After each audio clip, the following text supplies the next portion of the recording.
அரியலூர் மாவட்டம் திருமானூர் கொள்ளிடம் ஆற்றில் குளித்த 3 மாணவர்கள் நீரில் மூழ்கி மாயமான நிலையில் மாணவர்களை தேடும் பணி தீவிரமாக நடைபெற்று வருகிறது. இதுகுறித்த கூடுதல் தகவல்களை செய்தியாளர் ஞானசேகரன் வழங்கிட கேட்கலாம்.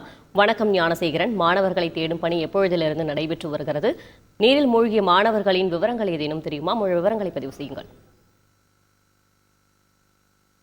சென்னை அம்பத்தூர் பகுதியைச் சேர்ந்த 8 மாணவர்கள் மற்றும் தஞ்சாவூரை சேர்ந்த ஒரு மாணவர் என 9 பேர் சென்னையிலிருந்து தஞ்சாவூருக்கு நிகழ்ச்சி ஒன்றுக்காக வந்துள்ளனர்.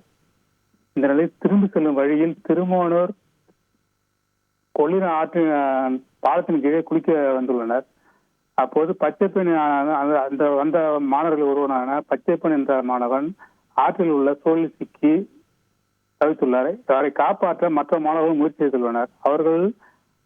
அவர்களும் ஆற்று தண்ணீரில் சூழலில் சிக்கி தடுமாறியே கூக்குரலிட்டுள்ளனர். இதனை கண்ட அப்போது பொதுமக்கள் 6 பேரை மீட்டனர். இதில் இந்த 9 பேரில் 3 மாணவர்கள் சூழலில் சிக்கி நீரில் மூழ்கியுள்ளனர்.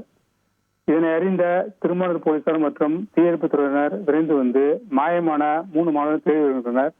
இதுவரை கடந்த சில மணி நேரங்களாக நடைபெற்ற தேர்வு பணியில் மாணவர்களுக்கு இதுவரை கிடைக்கவில்லை.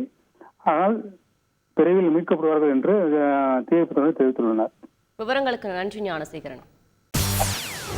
செய்திகளை உடனுக்குடன் தெரிந்து கொள்ள உடனே சப்ஸ்கிரைப் பண்ணுங்க.